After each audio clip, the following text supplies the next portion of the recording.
Hermanos y hermanas, bendiciones. Nuevamente continuamos con este estudio de Dino a la ignorancia.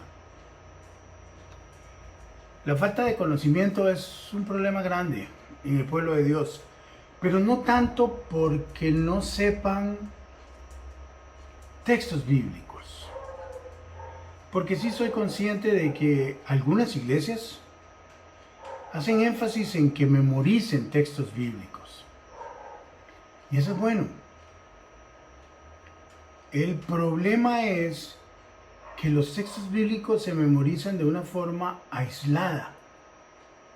Entonces, al final de cuentas, en la mente de los hermanos y hermanas, tenemos un montón de versículos que tratan un montón de temas, pero ningún tema se trata profundamente. Todo se trata así como muy livianito. Alguien dijo por ahí que hay iglesias que tienen un mar de conocimiento, pero con 1 centímetro de profundidad. Yo prefiero tener un lago de conocimiento y muy profundo en cuanto a entendimiento de la palabra. Porque al final de cuentas, y ustedes me oirán hablar, a mí me gusta la teología sistemática porque trata la Biblia por temas. Yo siempre he creído que la Biblia es un compendio de temas y los temas tenemos que conocerlos a profundidad. No podemos hablar por media hora de un tema y a la semana siguiente hablar de otro tema y la otra de otro tema, y cuando nos damos cuenta hemos hablado de un montón de temas y ningún tema se trató profundamente. Todo fue por encimita. Eso no ayuda para crear principios bíblicos que rijan nuestra conducta, nuestra vida diaria. Por eso es tan importante que el conocimiento se entienda correctamente y que se le dé el proceso, el tratamiento correcto, de acuerdo a la Biblia, a los textos bíblicos. Dios todo lo tiene planeado. Dios no deja las cosas al azar ni a que inventemos. Dios guarde. Hay sistemas definidos en la Biblia. Hay rutas completamente delineadas en la palabra. Si queremos ir del punto A al punto B en la palabra, hay una ruta definida, hay un proceso definido, hay va, B, C, D y seguimos los pasos. En la vida cristiana no hay atajos en cuanto al conocimiento. No podemos brincar de que hoy leemos un texto y nada más porque lo leímos ya mañana tenemos la capacidad de ser hacedores de ese texto. No funciona así. Yo no sé usted, hermano y hermana, pero yo he comprobado con mi experiencia de que muchas veces yo conozco los textos bíblicos, pero cuando llega la hora de actuar, cuando llega la hora de aplicarlos, sencillamente no pude. Y me encontré con que el texto sé que dice, pero al final de cuentas no sabía cómo usarlo. No tenía realmente el conocimiento profundo y espiritual del texto. Y en esto tenemos que ser muy serios. Porque si queremos que nuestra vida cambie radicalmente, tenemos que hacerlo al estilo de Dios, al estilo bíblico. Y el estilo bíblico está muy bien definido en la Biblia. Hoy vamos a hablar específicamente de dos palabras en griego. Realmente tres. Vamos a ver si nos alcanza para las tres. La primera de ellos es gnosis. Gnosis es definido en el griego como un conocimiento poseído en el presente, pero el cual es parcial y fragmentario. No es nada profundo. Es sencillamente que oímos un texto, lo entendemos, lo creemos y lo aceptamos por fe. Punto. Y ese texto produce cosas importantes en nuestra vida. Pero no podemos quedarnos con ese gnosis, que traducido en el Nuevo Testamento siempre se traduce conocimiento. Pero resulta que hay otra palabra en el griego que también traduce conocimiento. Y es la palabra epignosis. Voy a leer epignosis. Es un conocimiento claro y exacto. Expresa una participación más profunda en cuanto a la adquisición de dicho conocimiento por parte del alumno. O sea, el alumno tiene que esforzarse, realmente participar profundamente para adquirir dicho conocimiento. Dice, en el Nuevo Testamento, a menudo, epignosis se refiere a una clase de conocimiento que realmente afecta positivamente la vida cristiana. Es un tipo de conocimiento que reclama un involucramiento personal. Quiero que miremos este gráfico un momento. En este gráfico tenemos la palabra del Señor, cualquier texto bíblico, cualquier porción de la Escritura. Jesús dijo que hay quienes oyen la palabra, pero no la hacen. A estos Él los compara con una persona insensata. Dice que la misma palabra es oída por otra persona, el cual sí la hace. Y a este le considera una persona sabia, inteligente, una persona prudente. ¿Cómo un oidor de la palabra llega en la práctica a convertirse en hacedor de la palabra? No hay atajos. Yo no brinco de aquí a aquí sin antes pasar por el proceso correcto. En esto, por favor, no busquemos atajos. No hay atajos que nos lleven a buen puerto. Hay que hacerlo al estilo bíblico, y ese estilo requiere perseverancia, mucha constancia, mucha dedicación, mucho estudio. El oidor oye gnosis, y el oidor, si trata el gnosis de la forma correcta y le da el tratamiento correcto, el proceso correcto a esta palabra, a estos textos bíblicos, se va a convertir en epignosis. O sea, en otras palabras, un hacedor empezó como oidor, pero hizo el tratamiento correcto de la palabra y llegó a convertirse en un hacedor, porque nadie oye la palabra y ya mismo es un hacedor. Hay un proceso correcto. El oidor puede que se quede aquí. El hacedor definitivamente fue oidor en un momento. ¿Okay? Y el oidor puede convertirse en un hacedor si trata correctamente la palabra de Dios. Bueno, ese tratamiento es el que vamos a tratar de explicar, de acuerdo a la Biblia, porque es todo un sistema que Dios ha planeado. Dios no inventa con estas cosas. Nosotros somos los que inventamos y buscamos atajos y buscamos pastillitas en lugar del tratamiento correcto. Y el tratamiento correcto es disciplina a la hora de estudiar, disciplina a la hora de perseverar en las cosas del Señor y ser obedientes. Esto cuesta. Esto es toda una vida de dedicación a la palabra. Pero al final de cuentas, ¿qué es más importante que la palabra de Dios, que afecta nuestra vida y nuestro destino eterno? Vamos a ver con mucho más calma después que el gnosis, aceptado, creído y recibido por fe, salva. Vamos a poner un ejemplo.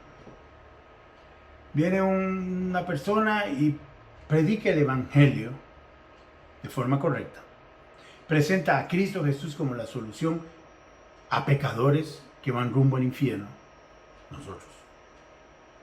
Y resulta que esos pecadores, de ellos, de todos los que escuchan, unos cuantos, creen, se arrepienten y reciben en su corazón a Cristo Jesús, a la persona de Cristo Jesús, y ese momento, esa persona puede decir con fe, con certeza y con mucha confianza: yo creo en Cristo Jesús, yo creo que Él murió por mí. Pero eso es gnosis, y el gnosis salva. Pero resulta que si a esa persona, en ese preciso momento, media hora después de que él ha dicho eso y todo, y sale de la iglesia y va todo feliz para la casa, le preguntan: hermano, ¿usted me puede dar a mí una explicación teológica profunda de qué realmente fue lo que Cristo hizo en la cruz? Se dice que Él murió por nosotros en la cruz. ¿Y qué logró en la cruz? A profundidad, el detalle. Cuando Él dijo tetelestai, que es consumado, es ¿qué era lo que estaba consumado? Lo más probable es que esa persona no tenga respuestas teológicas profundas, pero él cree que Cristo murió en una cruz y pagó por sus pecados, y eso le salva.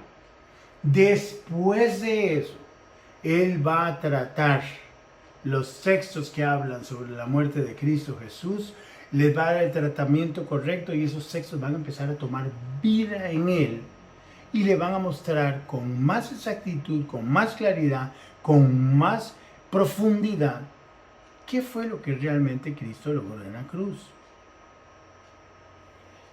Cuando el texto es recibido por fe, ese texto es como el sistema digestivo de nosotros los humanos, de todos. Nosotros tenemos un sistema digestivo diseñado por Dios para que reciba alimento, y de ese alimento lo procesa y retiene lo bueno y desecha lo malo. Tan fácil como eso. Todos tenemos ese sistema digestivo, espero que funcionando correctamente. Ahora, imaginémonos a un humano que el sistema digestivo no funciona. Entonces resulta que él come y no se haya beneficiado de la comida. ¿Por qué? Porque no hay un sistema dentro de él funcionando correctamente que pueda sacar los nutrientes, los minerales, las vitaminas y todo lo que el cuerpo necesita y desechar lo que no necesita. Entonces resulta que el bebé come más, y come más, y come más, y sencillamente no hay provecho en su cuerpo porque el sistema digestivo no funciona. Esa persona, bueno, me imagino que con el tiempo estará muerta. No le espera mucho. Su cuerpo rápidamente va a sentir la necesidad de eso que no recibe, y rápidamente su cuerpo lo va a manifestar. Bueno, imaginemos un creyente que no entienda que él tiene un sistema digestivo espiritual, que es el sistema en que procesan los textos bíblicos para que tomen vida, y de ahí se saque lo provechoso de los textos bíblicos que formarán principios bíblicos que regirán su vida, y también textos bíblicos que se leen y se aprende a desechar lo que no conviene. Porque la Biblia tiene de todo eso. Ese procedimiento, ese sistema digestivo del creyente es la meditación. Cuando hablamos de meditación, yo no sé por qué la gente piensa en hacer ruidos extraños y poner la mente en blanco y hacer así y hacer así y de poner las manos así. Eso no es. No es poner la mente en blanco, Dios guarde.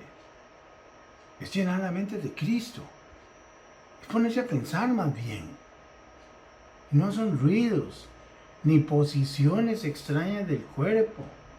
Eso no es meditar de acuerdo a la Biblia. Y a nosotros no nos interesa la otra meditación que la gente hace. Y yo no sé por qué la disfrutan tanto, pero bueno, la gente dice que es muy provechosa para el cuerpo. Puede ser que sea provechosa para el cuerpo, pero no para el espíritu.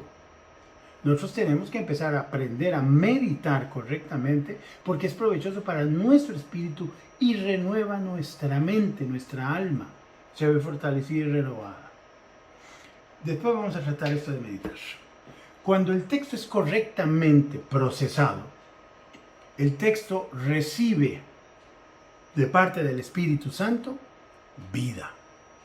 Y esta vida le agrega al mismo versículo que recibimos como gnosis, le agrega algo y le da este epi. Y el epi es sobre, algo de más, un extra. Por poner un ejemplo, es como un helado. Este es un helado, gnosis es un helado de chocolate. Y es este gnosis de aquí, nada más este pedacito, es el mismo helado de chocolate, pero tiene epi. Y epi son ese montón de toppings, ese montón de extras que le ponemos encima, que lo hace más sabroso y más peligroso para la glicemia, pero muy rico. Al final de cuentas, nosotros necesitamos que el Espíritu Santo le ponga el epi, le ponga los condimentos, le ponga los extras, le ponga los toppings encima al mismo versículo que habíamos oído. Y ese versículo con esos extras es el que nos renueva a nosotros. Cambia completamente nuestra vida cuando este procedimiento se da. Y este procedimiento, al final de cuentas, redunda en que esa persona pasa de oidor a hacedor. Pero si no pasa por esto, no hay cómo. Usted podrá oír la palabra e intentar volverse hacedor, pero lo único que usted va a hacer es lo que hacían los Gálatas, que Pablo le dijo: oh insensatos, ¿cómo es posible que ustedes, habiendo empezado por el Espíritu, ahora quieren terminar por la carne? No funciona. Ya eso lo hemos visto en otros estudios. No podemos vivir la vida cristiana en la esfera de la carne. No funciona. La fuerza nuestra no funciona. Nuestras grandes ideas no funcionan. Es el poder del Espíritu Santo dándole vida a la palabra la que nos transforma y transforma nuestra vida completamente en todas las áreas.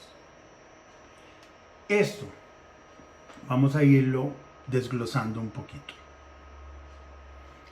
Ahora sí,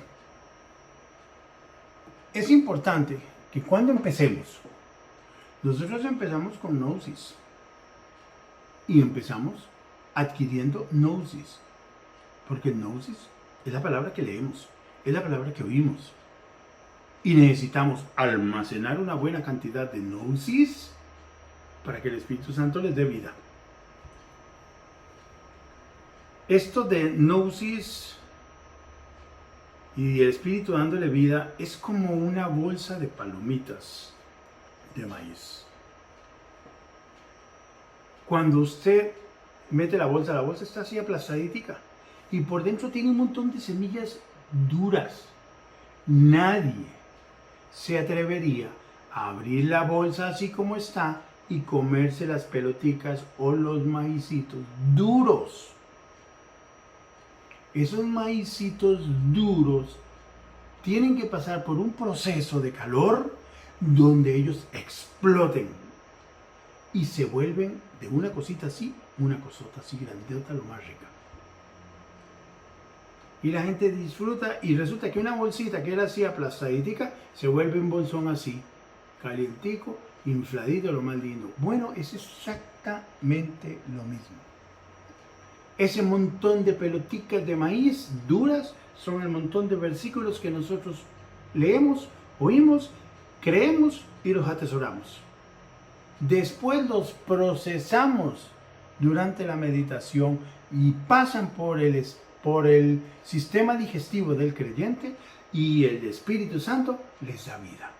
Y empiezan a explotar ese montón de versículos y a tomar vida y a volverse algo maravilloso, comestible, utilizable, algo que podemos disfrutar.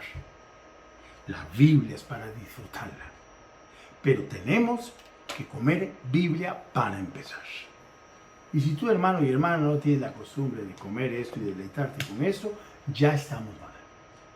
Ya empezamos mal y va a ser muy difícil que tú te vuelvas un hacedor en el espíritu de la palabra. Puede ser que fabriques un montón de cosas en la carne, pues no tienen valor divino. La Biblia es la que transforma nuestras vidas cuando está viva y eficaz dentro de nosotros. Quiero que vaya conmigo a Jeremías 15:16. Dice, fueron halladas tus palabras y yo las comí. Y tu palabra me fue por gozo y alegría de mi corazón, porque tu nombre se invocó sobre mí, oh Jehová, Dios de los ejércitos.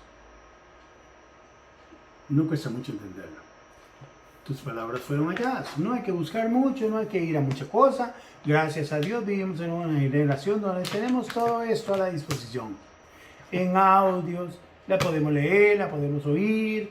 Un montón de cosas, no tenemos excusa para no hacerlo. Pero las palabras, una vez que sean halladas, hay que comerlas. Coma palabra, hermano y hermana. Y esa palabra va a ser gozo y alegría en su corazón. Ezequiel 3:3 tiene un texto parecido en el principio bíblico. Y me dijo, hijo de hombre, alimenta tu vientre y llena tus entrañas de este rollo que yo te doy. ¿Y qué dice que hizo él? Y lo comí. Y fue en mi boca dulce como miel. Es el principio muy claro. Fueron halladas tus palabras, las comí. La palabra se volvió gozo y alegría. El Señor le dio el rollo donde estaban las enseñanzas, lo que necesitaba él hablar. ¿Qué hizo él con el rollo? Lo comió. ¿Y qué fue en su boca? Dulce como miel. Muy bien. Si ya entendemos que si no comemos esto, no hay material. Si usted no mete la bolsa de palomitas, no espere sacar palomitas. ¿Ok? Usted no puede esperar una bolsa así de palomitas cuando sacó una pelotica de la bolsa y la puso ahí. En un versículo no va a salir todo eso. Usted tiene que tener mucha cantidad de textos bíblicos. Lea Biblia, coma Biblia. Que después el Espíritu Santo se va a encargar durante la meditación de darle vida a eso, de ordenarlos, de categorizarlos, de ponerlos por temas, de profundizarlos, de darles vida a la palabra, de que usted entienda no solo qué es lo que dice la letra, sino qué es el espíritu de la letra, qué es lo que significa realmente esa letra. Ahora, cuando llega la hora de meditar, que es el eslabón perdido, que es como lo llamo yo, del cristianismo. Porque esto sí es cierto que no se menciona en las iglesias para nada. No sé por qué no se menciona. ¿Qué es lo que cuesta entender? No sé si es el temor de que se confunda con esas meditaciones extrañas que andan invadiendo el mundo y a la gente le encantan. Pero si se explica la meditación cristiana como es bíblicamente, esto va a causar impacto en tu vida, hermano y hermana. Meditar es el secreto. Es el secreto. Meditación es la palabra griega zumbalo. Zumbalo se traduce de esta forma. Es un acto devocional privado que consiste en reflexionar deliberadamente sobre alguna verdad o misterio espiritual acompañado de oraciones mentales y actos de la voluntad y las emociones. Se hace todo esto con miras a la formulación de soluciones para la conducta futura. Cuando vemos esa definición y viene alguien y dice, pero hermano, es que yo no sé cómo meditar en la palabra, yo no sé cómo meditar. Pues resulta que nosotros sí sabemos cómo se medita. Nosotros hemos practicado por mucho tiempo la meditación en cosas que no aprovechan. ¿Cuántas veces? Yo no sé si usted le ha pasado, a mí me ha pasado. Cuando me acuesto pensando en un problema, en una situación que hay que darle solución, y no le encuentra a uno el camino, por dónde le entro, qué digo, a quién le hablo, qué muevo, qué aprieto, qué aquí, qué allá, qué suelto. Y empieza uno a formular un montón de acciones, de caminos para darle solución a eso. Y pasa usted toda la noche viendo el techo, dando vuelta para un lado, para el otro, botando corriente como un loco. Y al final de cuentas usted pasó toda la noche, se levantó como un zombie y no tiene soluciones de nada. Porque pasó meditando en lo que no debió de haber perdido el tiempo. Pero que sabemos meditar, claro que sabemos. Es reflexionar sobre ese asunto que nos perturba, qué podemos hacer pensando en soluciones futuras, en modos de acción, en caminos a seguir, y le damos vuelta en la cabeza a todas las posibles opciones. Y al final de cuentas, se nos olvida que lo que teníamos que hacer era entregar eso en oración al Altísimo y esperar de Él, que sí tiene poder y todo el control, la solución. Pero no, perdimos el tiempo nosotros buscando la solución, nosotros meditando en el problema. Claro que sabemos meditar en el problema, sabemos muy bien. Salmo 77, vean qué increíble ese texto. Aquí tenemos al salmista que dice: con mi voz clamé a Dios clamé y Él me escuchará. Al Señor busqué en el día de mi angustia. Alzaba a Él mis manos de noche sin descanso. Mi alma rehusaba consuelo. Me acordaba de Dios y me conmovía.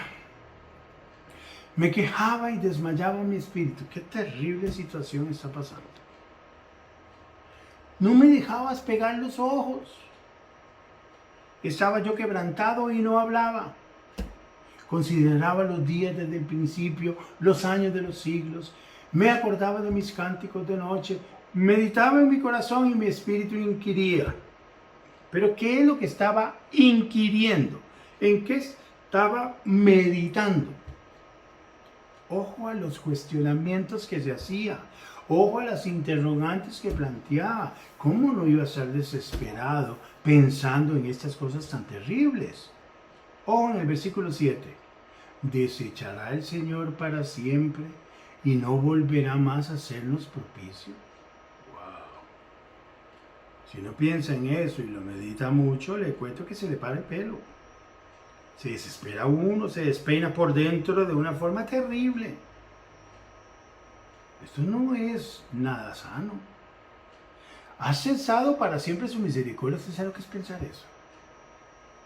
Cuando la misericordia es Dios no dándonos a nosotros lo que nos merecemos. Y si cesa su misericordia para siempre, ¿qué vamos a recibir? Lo que merecemos. Eso es para no dormir, para llorar, para brincar del desespero, para entrar en depresión. ¿Se ha acabado perpetuamente su promesa? Ay, Dios guarde. Él ha prometido y Él no miente. Pero Él está pensando en eso. Y Él medita en eso. ¿Ha olvidado Dios el tener misericordia? Dios guarde lo olvide. La Biblia dice que todos los días son hechas nuevas sus misericordias. ¿Ha encerrado con ira sus piedades? O sea, ¿cómo nos va a tratar?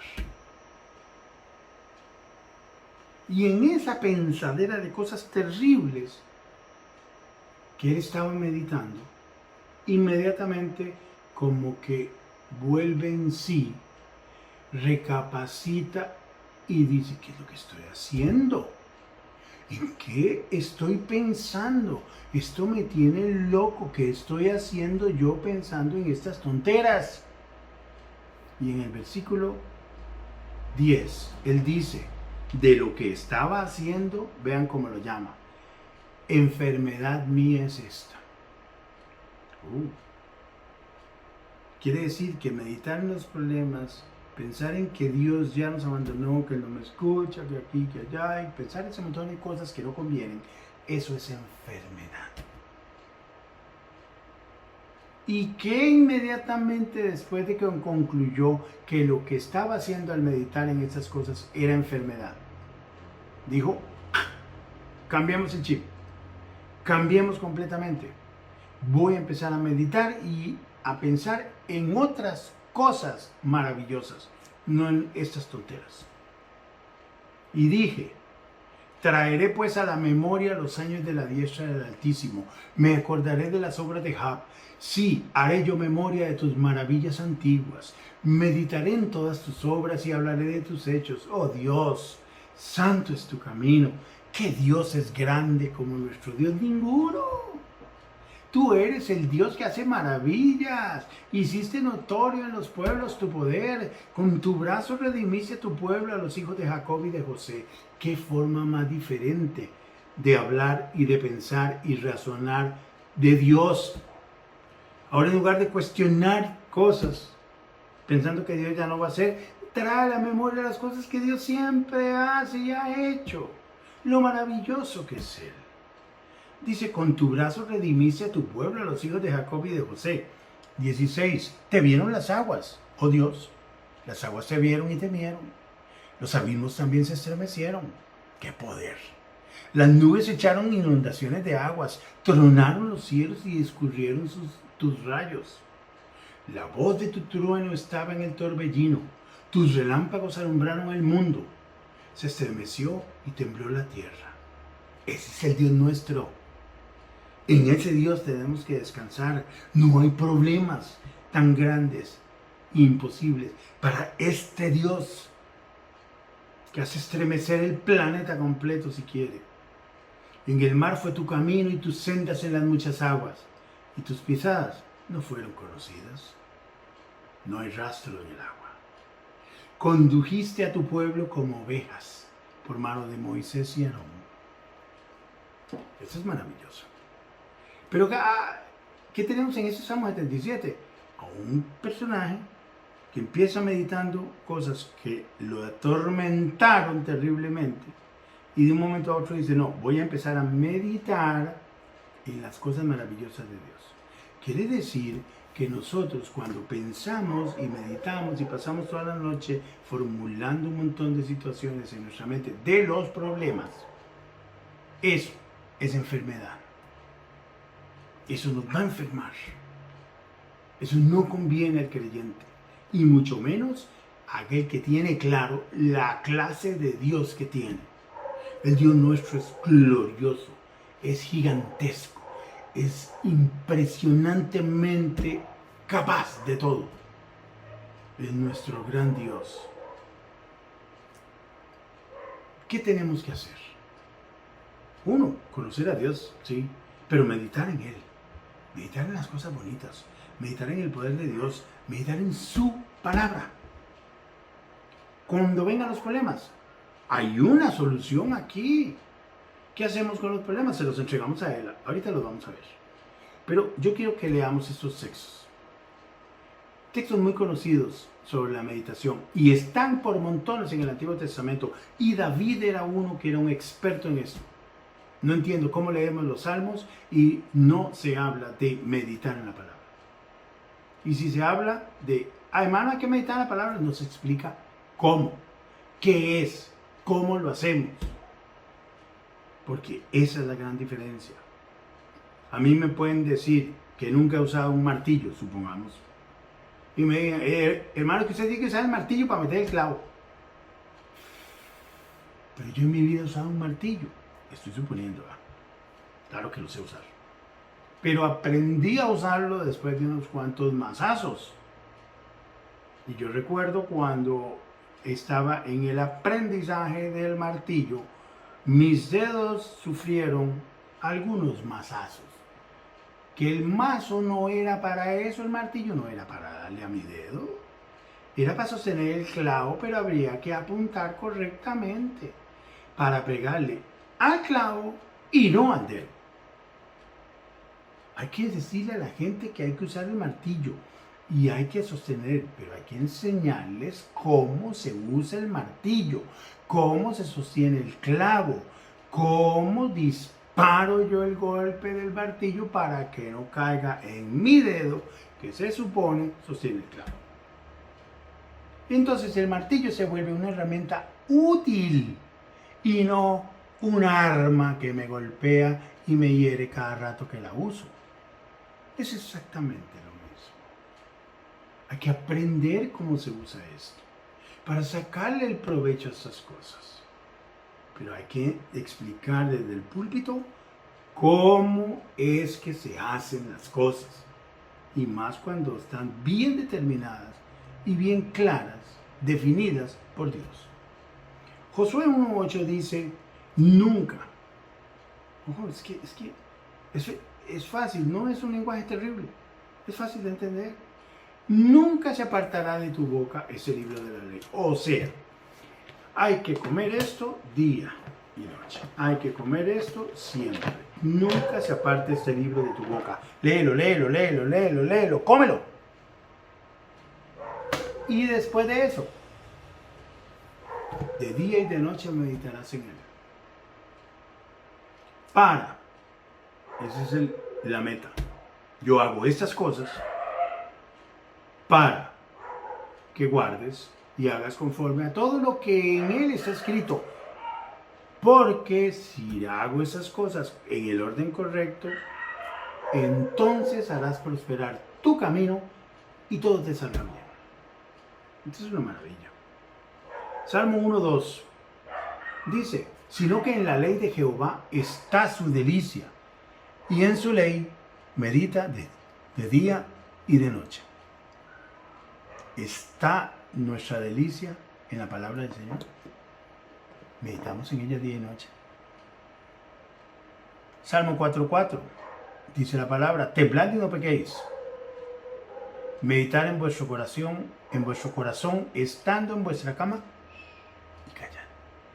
Ese silencio es importantísimo, porque una cosa es ir en oración a Dios y presentar nuestras situaciones, presentar las inquietudes que tenemos, presentar las cosas que no entendemos y después de eso nos callamos y aprendemos a escuchar. Clama a mí, Jeremías 33.3. Clama a mí, eso es oración. Y yo te responderé. ¿Cuándo? Durante la meditación. ¿Y qué es lo que hace durante esa meditación con los textos? Te mostraré cosas grandes y ocultas que tú no conoces. Ese texto yo lo quiero vivo en mi vida. ¿Ok? Dice la palabra del Señor en el Salmo 19.14. Sean gratos los dichos de mi boca y la meditación de mi corazón delante de ti, oh Jehová, roca mía y redentor mío. Dice en el Salmo 63.6, cuando me acordé de ti en mi lecho, cuando medité en ti en las vigilias de la noche. Hay que sacar los momentos de quietud, de paz, donde uno pueda pasar con Dios ahí metido, sin interrupciones. Cuesta mucho a veces, cuesta mucho. Pero hay que hacerlo porque esos momentos de quietud son importantísimos. ¿Okay? Que sean dulces, que sean provechosos, que realmente usted diga, qué rico hacer eso. Salmo 119.97. Oh, cuánto amo yo tu ley. Hermanos y hermanas, ¿podemos realmente decir eso? Porque recordemos que si amamos la palabra del Señor, es la forma de demostrarle a Jesús que lo amamos a Él. No digamos que lo amamos a Él y no amamos su palabra, eso es una mentira. Job pasó por una experiencia durísima en la vida. Todos hemos leído el libro de Job. Y Job habló mucho, los amigos de Job hablaron mucho, y se dijo un montón de cosas, y van y vienen un montón de excusas, y aclaraciones, e interpretaciones, y de todo, y Dios escuchaba todos los discursos. Llegó un momento donde Dios le dijo a él, bueno Job, ahora sí, cíñete como varón valiente, prepárate porque te voy a preguntar. Yo te voy a preguntar a ti y tú me vas a contestar. ¿Dónde estabas tú cuando yo? Y empieza el despliegue de esa magnífica soberanía de Dios en su creación. ¿Dónde estabas tú? ¿Quién hizo esto? ¿Quién hizo el otro? ¿Quién cuida aquí? ¿Quién cuida allá? Dímelo, dímelo. Ya me imagino. Job seguro se echó un puño diciendo, ay, ¿a qué hora yo hablé? Dios está escuchando ahora a Dios, está aprendiendo de Dios, está Dios mostrándole cosas grandes y ocultas que no conoce. Después de esta escucha de Dios, él no puede ser el mismo después de eso. Y definitivamente no fue el mismo. En Job 42, 4 al 6, dice, oye te ruego y hablaré. Ahora sí, con mucha prudencia. Te preguntaré y tú me enseñarás. Ah, qué diferente. Yo te pregunto, oración, tú me enseñas, meditación. Y ocurre algo que le pasó a Job y que pasa con los que meditamos en la palabra de Dios. Y llevamos gnosis a la meditación. De oídas te había oído.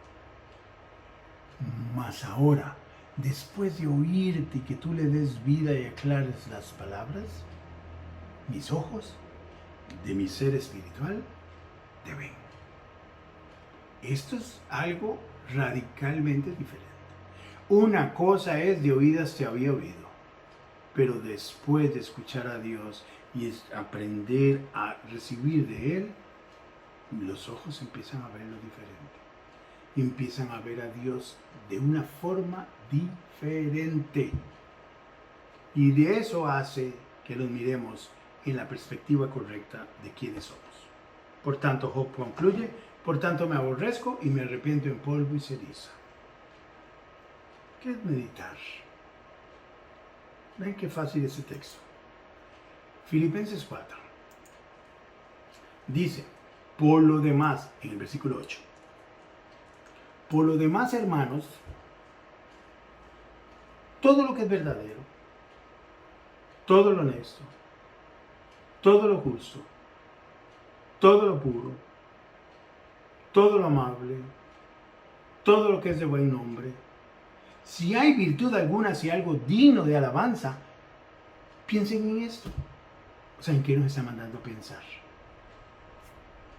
Todo lo verdadero, todo lo honesto, todo lo justo, todo lo puro, todo lo amable, todo lo que es de buen nombre, todo lo que tenga virtud, todo lo que es digno de alabanza, en esas cosas pensad.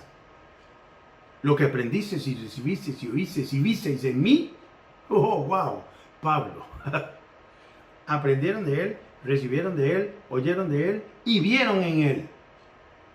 Él no solo hablaba, él lo vivía. Esto, hacer. Y el Dios de paz estará con vosotros. Ahora, esto de pensar solo en estas cosas bellas viene después de ¿qué? De entregar a Él los problemas. Porque yo llego a Dios en oración casi siempre porque tengo alguna inquietud, algún problema, algo que necesito al poderoso Altísimo que tome control. Porque yo no quiero pasar la noche pensando en todo lo opuesto a lo que acabamos de leer. Por eso en el Filipenses 4, 6 y 7, estos dos textos van antes de este, del 8 y el 9 que leímos, por nada estéis afanosos, sino sean conocidas vuestras peticiones delante de Dios en toda oración y ruego, con acción de gracias. Y la paz de Dios. Entrego a Dios todos mis afanes, los pongo en oración y casi que doy gracias por la oración contestada. Gracias, Señor, porque tú me escuchas, gracias porque tú puedes, gracias porque puedo descansar en ti. Y después de que yo descargo todo mi afán, la paz de Dios que sobrepasa todo entendimiento, guardará mi corazón y mi pensamiento en Cristo Jesús. Y ahora que tengo esa paz, porque ya no pienso en el problema, porque ya no tengo el problema, porque se lo entregué a Él. Se lo entrego a Él. Ya no es mío, es de Él y Él se va a encargar. Hay que creer esas cosas. Ahora sí, con esa paz que me inunda al haber entregado al Altísimo todo, entonces empiezo a pensar en lo verdadero, en lo honesto, en lo puro, en aquello y en lo otro. Pero la fórmula es muy sencilla. No piense en los afanes, No pase toda la noche pensando en el afán. No, el afán presénteselo a Dios en oración. Y venga y espere de Dios esa paz. Ahora, una vez que tiene esa paz, empieza a pensar en cosas buenas. ¿Y en dónde encuentra todas estas cosas tan hermosas? En el 8. En la Biblia. Medite en la palabra del Señor. Y usted va a ver cómo la cosa cambia. Ahora vean lo que sigue. Este mismo principio bíblico está en Isaías. Esto no es ajeno al Antiguo Testamento. Isaías 26:3. Vean ese texto. Tú guardarás en completa paz. ¿A quién? Aquel cuyo pensamiento en ti persevera. Qué interesante. Porque en ti ha confiado. Yo confío en el Señor. Le entrego el problema a Él. Empiezo a perseverar en mi pensamiento en cosas buenas, en Dios Todopoderoso, y Él me guarda en completa paz. Pero Él guarda en completa paz a aquella persona que pasa pensando en Él, pero ha confiado en Él. Y al decir ha confiado en Él significa que le ha depositado las cosas en las cuales Él confía que Dios haga, que Él no puede hacer. Es decir, Dios está a favor nuestro. ¿Por qué es que nosotros nos afanamos por querer solucionar las cosas nosotros? Dios nos va a guiar, Dios nos va a abrir las puertas, Dios nos va a cerrar las puertas, Dios va a hacer todo y nosotros haremos. Pero lo que hagamos es guiado por Él, porque ya Él está en control de todas las cosas. Pero hagamos lo que nos toca. Lo que nos toca es confiar en Él y entregarle a Él nuestro afán. Por nada estéis afanosos. Sigamos. En Pedro, ahorita no recuerdo el texto, pero en Pedro dice que echad toda vuestra ansiedad sobre Él, porque Él tiene cuidado de vosotros. Yo he hecho toda la ansiedad sobre Él en oración. ¿Por qué? Porque Él sí puede con esas cosas. Y una vez que se las he entregado a Él, tengo mi mente tranquila, tengo paz y puedo pensar en qué? En las cosas que tienen realmente valor, en la palabra del Señor. Y las cosas empiezan a cambiar. Colosenses 3:2 dice, poner la mira en las cosas de arriba, no en las de la tierra. Esa palabrita mira es phroneo. Phroneo es mente. También se habla de frente. Poner, o sea, mentalícense, reflexionen, consideren, estén atentos, dice el texto griego, en las cosas del cielo, no en las de la tierra. Aquí tenemos problemas, aquí tenemos afanes, pero en el cielo tenemos un Dios todopoderoso. Entreguémosle a Él todo, pensemos en las cosas del cielo, en la maravilla de Él, y sencillamente nos olvidaremos de los problemas porque estaremos pensando en el que soluciona todo y en el que es más que capaz. Por favor, aprendamos a hacer esto y a meditar en las cosas del Señor. El Señor le empieza a dar sentido a la vida cuando hacemos estas cosas al estilo de Él, en la fórmula de Él. Ahora, cuando yo medito en la palabra, ¿qué ocurre? Con esto voy terminando, vamos a leer 4 textos y terminamos esta lección. Jeremías 29. Jeremías fue un profeta, tanto que le llamaban el profeta llorón. Él tuvo un ministerio terrible y durante 40 años él predicó y nadie le dio pelota, pero nadie.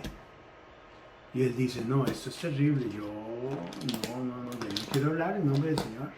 Estoy harto de que me estén burlando y agrediendo y haciendo de todo y nadie me presta atención. Vea lo que dicen desde el 27 hasta el 9. Me sedujiste, oh Jehová, y fui seducido. Más fuerte fuiste que yo y me venciste. Ah, gloria a Dios. No peleemos con el Señor. Cada día ha sido escarnecido, perdón.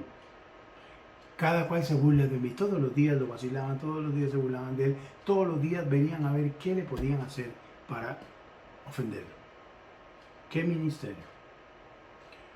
Porque cuántas veces hablo, doy voces y grito, violencia y destrucción, eso es lo que cada vez está hablando.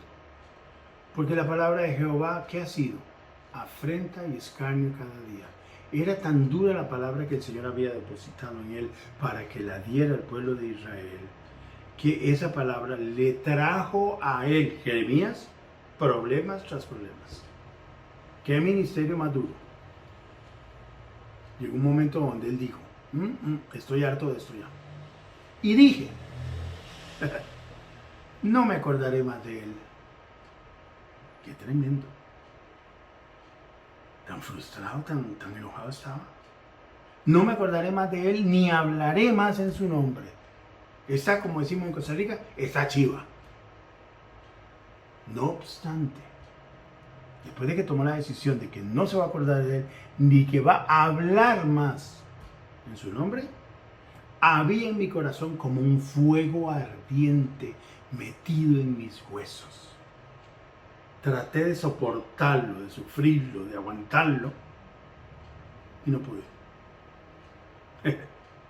Así ocurre cuando hay palabra de Dios dentro de nosotros y esa palabra toma vida.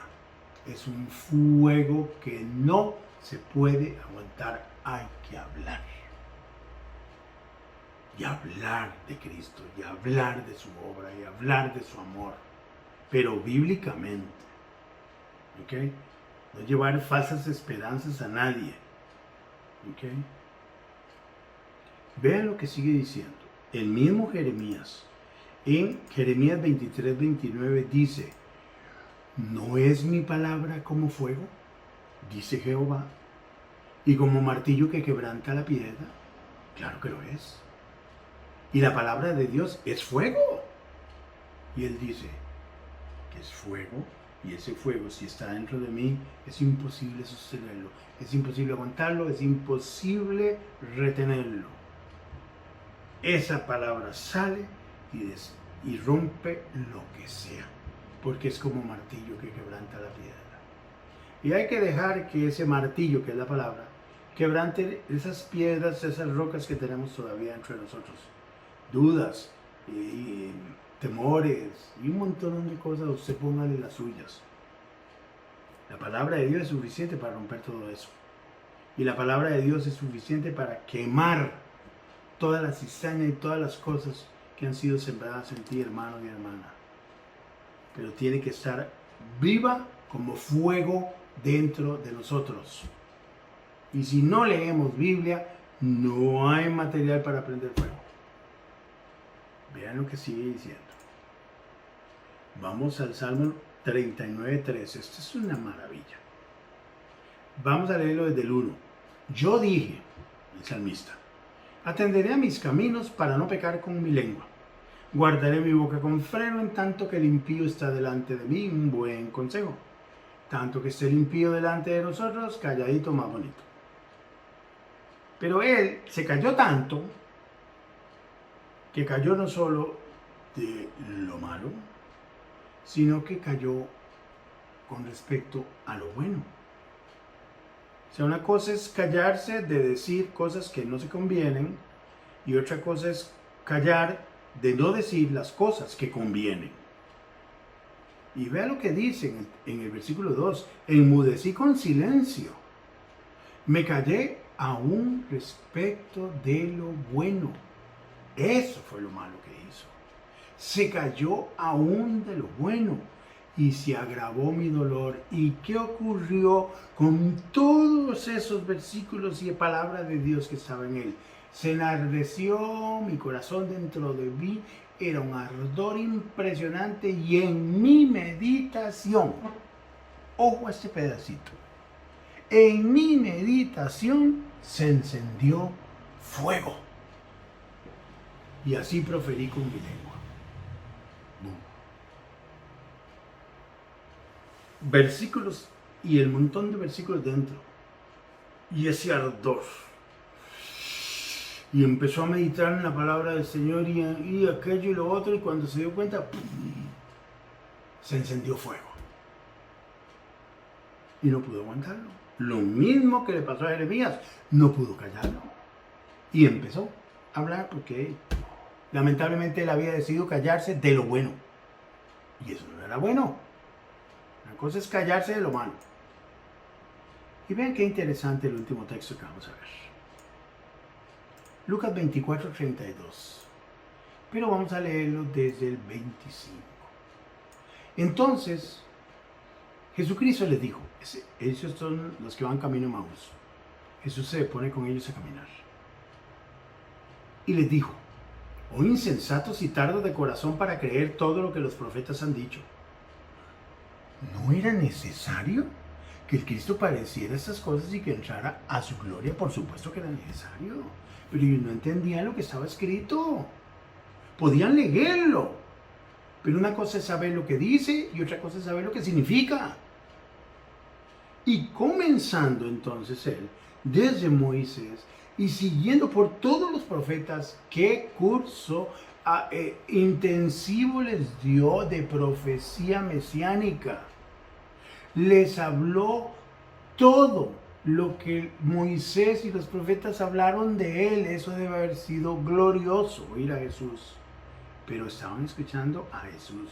Y lo que salía de la boca de Jesús era puro epignosis, era fuego vivo. Dice, comenzando desde Moisés y siguiendo por todos los profetas, les declaraba en todas las escrituras lo que de él decían. Llegaron a la aldea donde iban y él hizo como que iba más lejos. Así le obligaron a quedarse diciendo, quédate con nosotros, porque se hace tarde y el día ya ha declinado. Entró pues a quedarse con ellos. Y aconteció que estando sentado con ellos a la mesa, tomó el pan y lo bendijo. Lo partió y les dio. ¿Y qué ocurrió?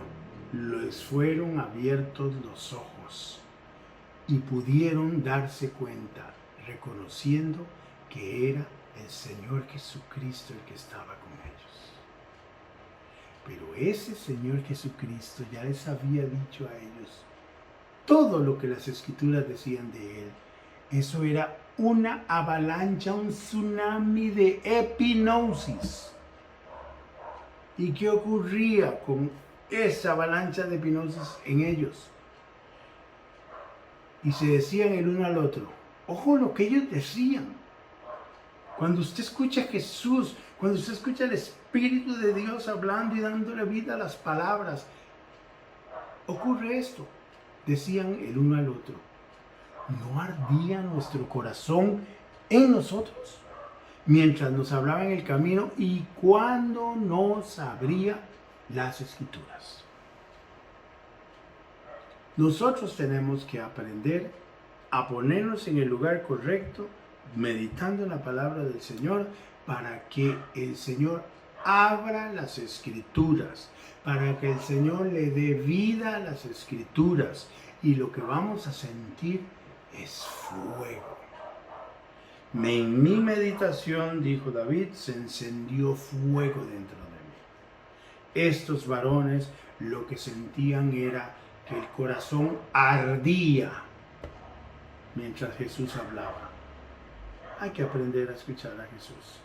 Si no nos callamos y aprendemos a escucharlo a Él, esto de gnosis nunca va a pasar a epignosis. Y nos vamos a quedar con un cristianismo que nos lleva de fracaso en fracaso. Nos lleva de pulsearla a caer. Y estoy ahí intentando ser cristiano, intentando vivir la vida cristiana, y eso no tiene mucho sentido. De hecho, eso es frustrante. Y todos sabemos lo frustrante que es intentar uno agradar al Señor en nuestras fuerzas. Es en la fuerza del Espíritu Santo, con la palabra del Señor viva y eficaz en nosotros, que podemos cambiar esas cosas. Hermanos, en la próxima seguimos este tema. Vamos a ver palabras, textos que hablan de gnosis y de epignosis, ya una palabra viva en nosotros. Hemos hablado del proceso de cómo el gnosis se convierte en epignosis. Es la meditación y no hay otra cosa. Es el Señor hablándole y abriendo las escrituras, dándole vida y encendiendo fuego dentro de nosotros. Pero una vez que eso pasa, vamos a ver textos de un lado y del otro, para que veamos los beneficios que trae el epignosis. Que el Señor me los bendiga y me las bendice. Nos vemos en la próxima. Hasta luego.